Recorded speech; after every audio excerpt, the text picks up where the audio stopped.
வணக்கம் மக்களே, நான் உங்கள் பொன்மணி வில்லியம்ஸ். இன்றைக்கி நம்ம கேட்க போகிற கதையோட பேர் காட்டுமல்லி. என்னடா பேர் வித்தியாசமாக இருக்கேன்னு பார்க்குறீங்களா?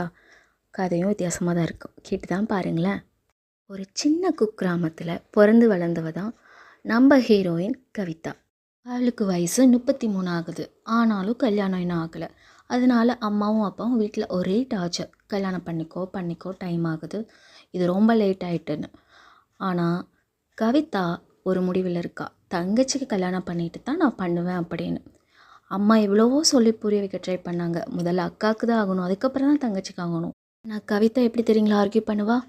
ஒரு அண்ணன் இருந்து தங்கச்சி இருந்தால் முதல்ல தங்கச்சி தான் கல்யாணம் ஆகணும் சொல்கிறீங்க, இதுவே ஒரு அக்கா இருந்து தங்கச்சி இருந்தால் ஃபஸ்ட்டு அக்காவுக்கு ஆகணும்னு சொல்கிறீங்க. இது என்ன நியாயம்?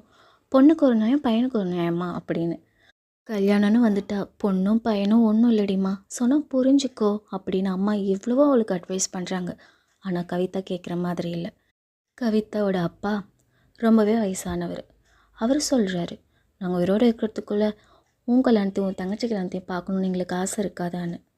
அதுக்கு கவிதா, அதெல்லாம் 100 வயசுக்கு மேலே வரைக்கும் நீங்கள் இருப்பீங்க, கண்டிப்பாக என் கல்யாணத்தையும் தங்கச்சி கல்யாணத்தையும் நீங்கள் பார்ப்பீங்கம்மா, புரிஞ்சுக்கோங்கப்பா அப்படின்னு சொல்லி ஏதோ சமாளித்து விட்டுறா. இப்போது வீட்டில் சுத்தமாக வசதி இல்லை, பணம் அவ்வளோவா இல்லை கல்யாணம் நடத்துகிற அளவுக்கு, நகையும் இல்லை, ஏதோ அம்மா காதில் போட்டிருக்க அரப்பவும் இருக்குது. அதை வச்சு எப்படி கல்யாணம் பண்ண முடியும்? ஃபஸ்ட்டு தங்கச்சி கல்யாணத்தை நான் என் சொந்த செலவில் முடிப்பேன்னு கவிதா சபதம் எடுத்து தான் கல்யாணத்தை தள்ளி போட்டுட்டு இருக்கா. அதுக்கு கவிதா எடுத்த முடிவு என்னென்னா, சென்னைக்கு போய் வேலை பார்க்குறது. அவளோட ஃப்ரெண்டு பரிமளா சென்னையில் ரூம் எடுத்து வேலை பார்க்குறா. அதே கிராமத்தை சேர்ந்தவ தான் அவளும். எவ்வளவோ அம்மா அப்பாவுக்கு சொல்லி புரிய வைக்க ட்ரை பண்ணான். ஆனால் அம்மாவும் அப்பாவும் அவள் சென்னைக்கு போகிறத விரும்பலை. ஸோ கவிதா சென்னைக்கு போகணும்னு முடிவெடுக்கிறாள். இதை பற்றி அவள் யார்கிட்டையும் சொல்லலை. அவளோட தங்கச்சி சவிதா கிட்ட மட்டும்தான் சொல்லியிருக்கா. சவிதாவுக்கு வயசு 18 ஆகுது. அவள் அதே ஊரை சேர்ந்த ஒரு பையனை ரகசியமாக லவ் பண்ணுறா. அதை பற்றி அவளோட அம்மாவுக்கோ அப்பாவுக்கோ ஈவன் கவிதாவுக்கோ கூட தெரியாது. அது சீக்ரெட்டாகவே பண்ணிகிட்டு இருக்கா. பட் அக்காவோட கல்யாணம் முடியட்டும் அப்படின்னு அவளும் வெயிட் பண்ணுறா. இதை பற்றி கவிதாவுக்கு தெரியாதனால தங்கச்சிக்கு நல்ல இடத்துல கல்யாணம் பண்ணி கொடுக்கணுங்கிற ஒரு கனவோட அவள் சென்னை கிளம்பி போகிறா. அது ஒரு விடிய காலம் 4 மணி இருக்கும். அவள் பட்டுக்கு ட்ரெஸ்லாம் பேக் பண்ணி தங்கச்சி சவிதா கிட்ட மட்டும் எழுப்பி சொல்லிவிட்டு கிளம்பிட்டா.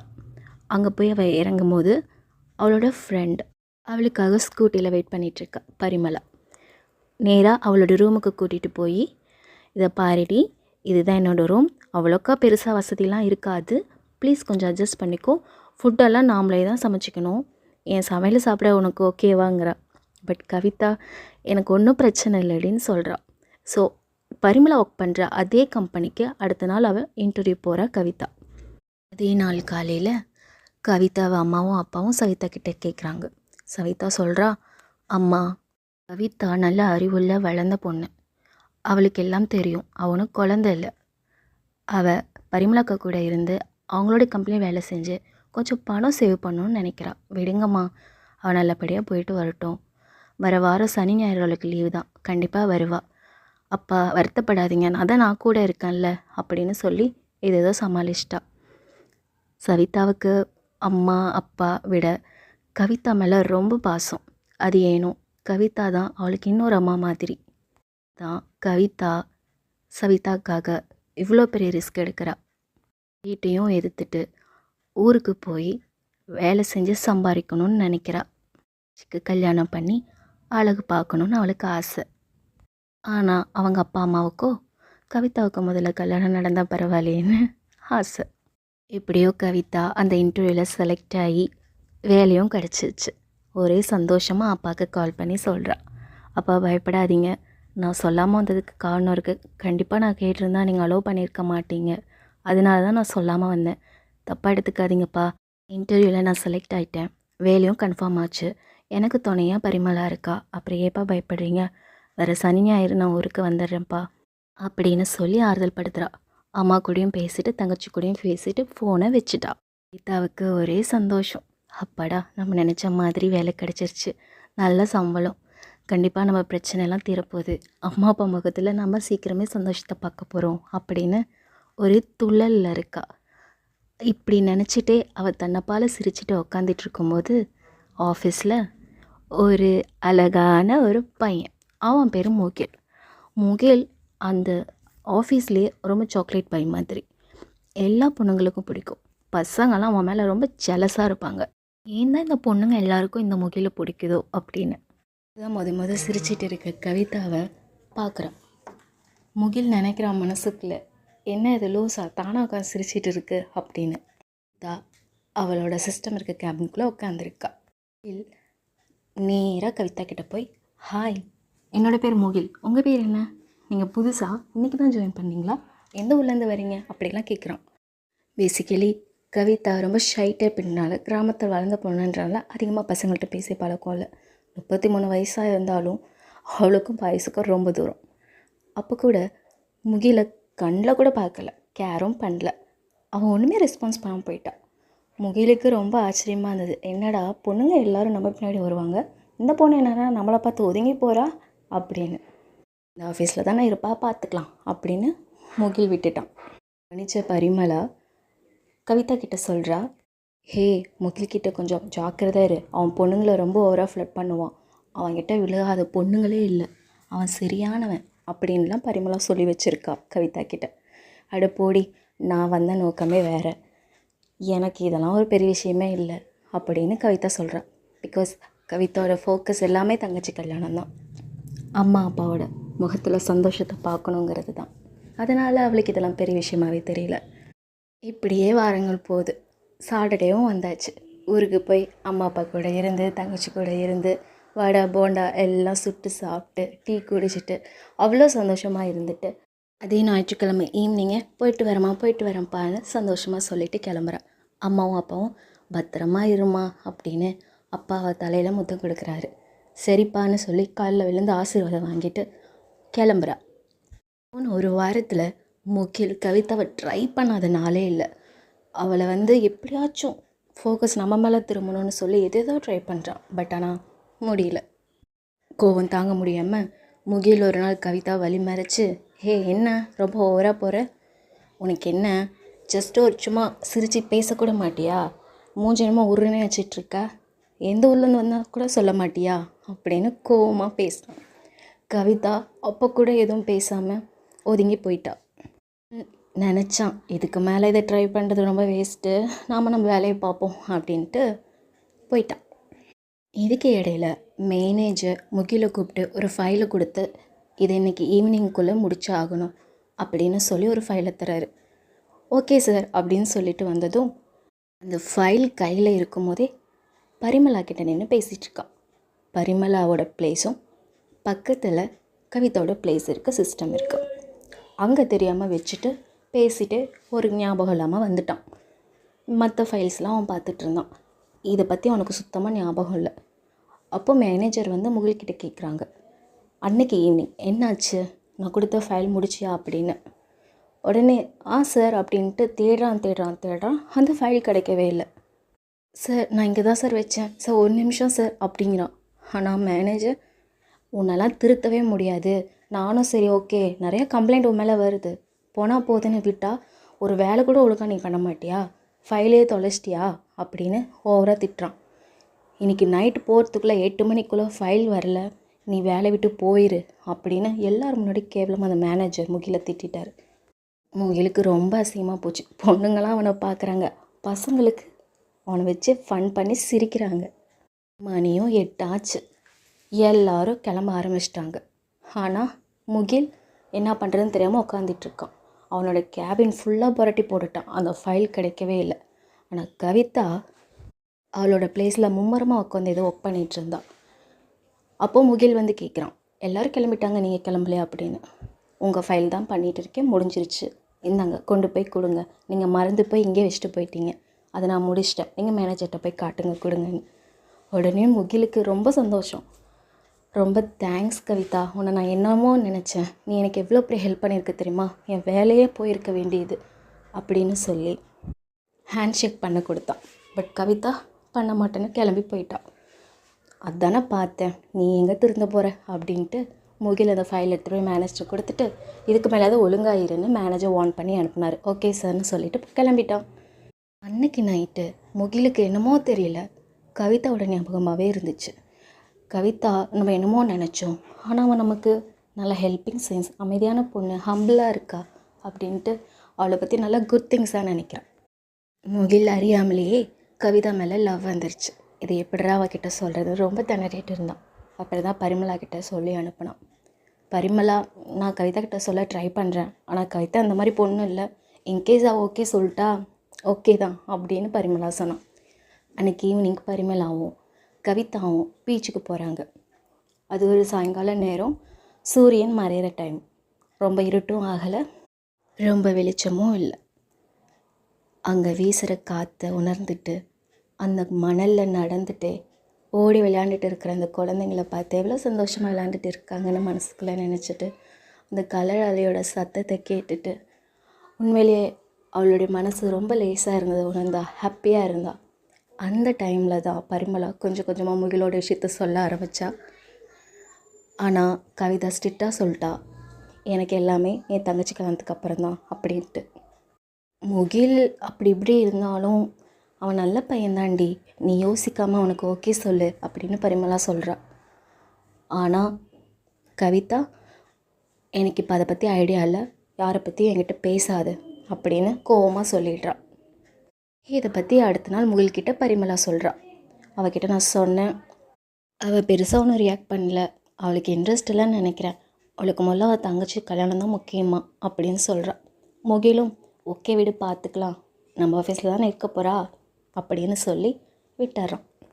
இல்லை, கல்யாணம்னு பண்ணால் அது கவிதாவை தான் பண்ணணும், இந்த மாதிரி பொண்ணு தான் வேணும்னு அவன் ஆசைப்பட்டான். ஒரு நாள் ஈவினிங் பரிமளாவும் கவிதாவும் வேலையை முடித்து ரூமுக்கு போனதும் ஒரு ஃபோன் கால் வருது. அந்த ஃபோன் காலில் கேட்டுட்டு ரொம்ப அதிர்ச்சி ஆகிட்டா கவிதா. அப்படி என்னவா இருக்கும்? அது என்னென்னா, தங்கச்சியை காலையிலேருந்து காணோம், காலேஜுக்கு போயிருப்பான்னு நினச்சோம், மதியம் வருவான்னு நினச்சோம், ஈவினிங் வருவான்னு நினச்சோம், ஆனால் அவள் வரவே இல்லை. மணி இப்போது 9 ஆகுது, 10 மணி ஆக ஆக எனக்கு ரொம்ப பயமாக இருக்குது அப்படின்னு ஊர்லேருந்து அவங்க அம்மா ஃபோன் பண்ணி சொல்கிறாங்க. அப்பாவும் ரொம்ப கவலையில் என்ன பண்ணுறதுன்னு தெரியாமல் சைக்கிள் எடுத்துகிட்டு அவளை தேட போயிருக்காருன்னு சொல்கிறா. உடனே கவிதா சொல்கிறா, அதெல்லாம் ஒன்றும் பயப்படாதீங்கம்மா, அவள் அங்கே தான் இருப்பா, கண்டிப்பாக வந்துடுவா, ஃப்ரெண்டு வீட்டுக்கு எங்கேயாவது போயிருப்பா அப்படின்னு.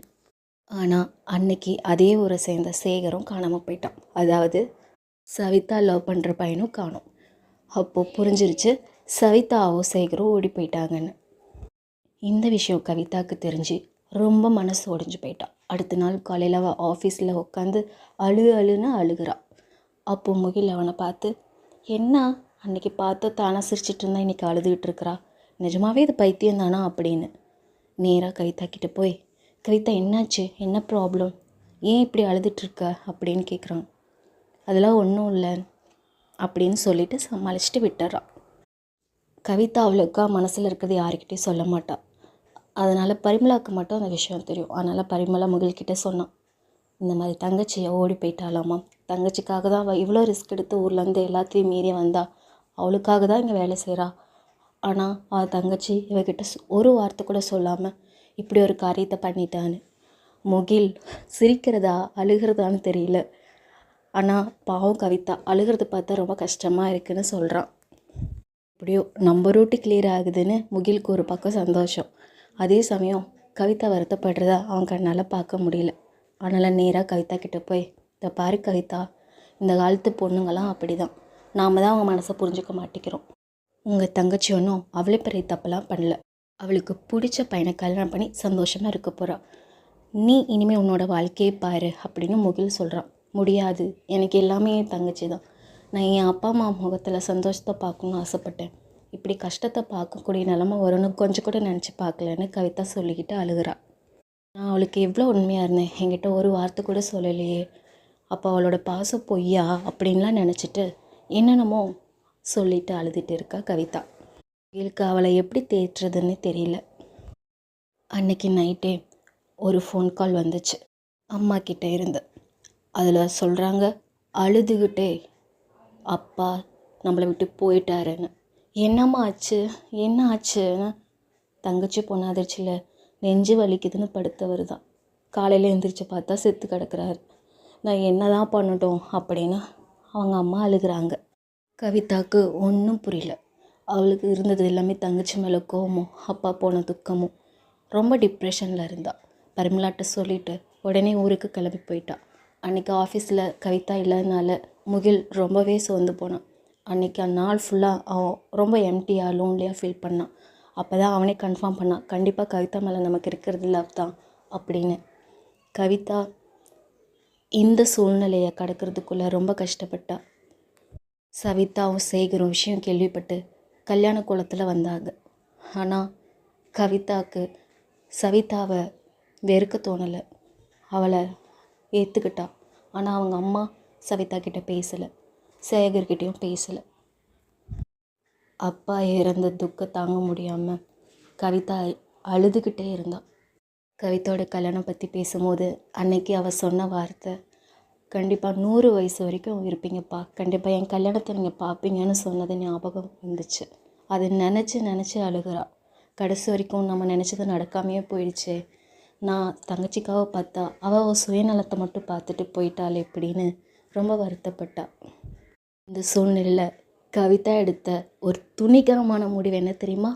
தங்கச்சி இவ்வளோ சுயநலமாக இருக்கும்போது நாம் ஏன் நம்ம வாழ்க்கையை பார்க்கக்கூடாதுன்னு சொல்லி அந்த முடிவு எடுக்கிறாள். அது என்னென்னா, முகிலை கல்யாணம் பண்ணிக்கணுங்கிறது தான். ஆமாம், முகிலை கல்யாணம் பண்ணணும்னு முடிவு பண்ணிட்டான். முகிலை பற்றி அவங்க அம்மா கிட்ட சொன்னான், சந்தோஷமாக கல்யாணம் பண்ணிக்கோமா, அதுக்காக தானே நாங்கள் இவ்வளோ நாள் தவம் கிடந்தோம், இதை நீ உங்கள் அப்பா இருக்கும் போதே பண்ணியிருக்கக்கூடாதா, கல்யாணத்தை. ஆமாம்மா, தப்பு என் மேலே தான். சரிம்மா, இனிமேல் நம்ம நடக்க போகிறத பார்க்கலாம் அப்படின்னு சொல்லிட்டு அன்றைக்கி நைட்டு அவள் வீட்டில் படுத்துட்டு இருக்கும்போது ஒரே முகிலை பற்றி ஒரு நினப்பு தான். முகிலை பார்க்கணும் போல் அவளுக்கு தோணியிருக்கு. என்னமோ தெரியல, அவளை நினச்சிட்டே அன்றைக்கி நைட்டு கண்ணை மூடி படுத்து தூங்கிட்டான். கனவுல அவன் வந்தான். அதை அவள் அவ்வளோ என்ஜாய் பண்ணான். கனவுல வந்து ஒரே சில 2 பேரும் உட்காந்துருக்கிற மாதிரி. காலையில் அவங்க அம்மா எழுப்புறாங்க. எழுப்பி யார் வந்திருக்காங்கன்னு பாருன்னு சொல்லி பார்த்தா முகில். அவளுக்கு சந்தோஷம் தாங்கலை. முகில், நானே உங்ககிட்ட பேசணும்னு நினச்சேன், உங்களை பார்க்கணுன்னு நினச்சேன், தெரியும் கவிதா, அதனால தான் நான் வந்தேன் அப்படின்னு சொல்லி அவங்க 2 பேருக்குள்ளே இருந்த சந்தோஷம் தாழ முடியல. என்ன, அப்பா இல்லைன்ற ஒரே கவலை தான் கவிதாவுக்கு. அன்றைக்கி ஃபுல்லாக அந்த ஊரை சுற்றி காட்ட முகிலை கூட்டிகிட்டு போய் 2 பேரும், என்ன கவிதா ஜோடியாக அவர் கூட போயிட்டுருக்கா, ஆமாம் இது என்னோடய ஹஸ்பண்ட், இவன் தான் என்னோடய புருஷன் அப்படின்னு கத்தி சொல்கிறா. முகிலோ, கவிதா அவனை அமைதியான பொண்ணுன்னு நினச்சேன், இந்த அளவுக்கு கத்துற அப்படின்னு முகில் சொல்கிறான். எங்கள் ஊரில் அதான் அப்படிங்கிறான். ஸோ நல்லபடியாக 2 பேர்த்துக்கும் கல்யாணம் நிச்சயம் ஆகுது. இதை ஆஃபீஸ்லேயும் அனௌன்ஸ் பண்ணுறாங்க. இன்விடேஷன் ஆஃபீஸில் எல்லாருக்கும் கொடுக்குறாங்க. பரிமளாக்கு மேஜிக் மாதிரி இருக்குது, என்னடி நடக்குது இங்கே அப்படின்னு. முகில், நீ சொல்கிற மாதிரிலாம் இல்லடே, அவன் ரொம்ப நல்லவன் தான் அப்படிங்கிறா. உடனே பரிமளா, அடிப்பாவி, கட்சி மாறிட்டியா அப்படிங்கிறா. என்னதான் இருந்தாலும் உன்னோட ஃப்யூச்சர் ஹஸ்பண்ட் ஆச்சே, இருக்கட்டும் அப்படின்னு சொல்லி சிரிச்சிட்டு முடிக்கிறாங்க. நல்லபடியாக கவிதாவுக்கும் முகிலுக்கும் கல்யாணம் முடியுது. இது அவங்க அம்மா பார்த்து சந்தோஷப்படுறாங்க. கூட அப்பா இல்லைன்ற வருத்தம், 2வது அம்மாவை கடைசிக்கு கூட வச்சு பார்த்துக்கணும் அப்படிங்கிற அந்த கடமை உணர்வும் அவளுக்குள்ளே இருந்துகிட்டே இருந்துச்சு. முகில் கவிதாவோட எந்த முடிவுக்கும் தடையாக இல்லை. எனிவே கவிதா நல்ல லைஃப்பில் செட்டில் ஆகிட்டா, அவங்க அப்பா அம்மா ஆசைப்பட்ட மாதிரியே.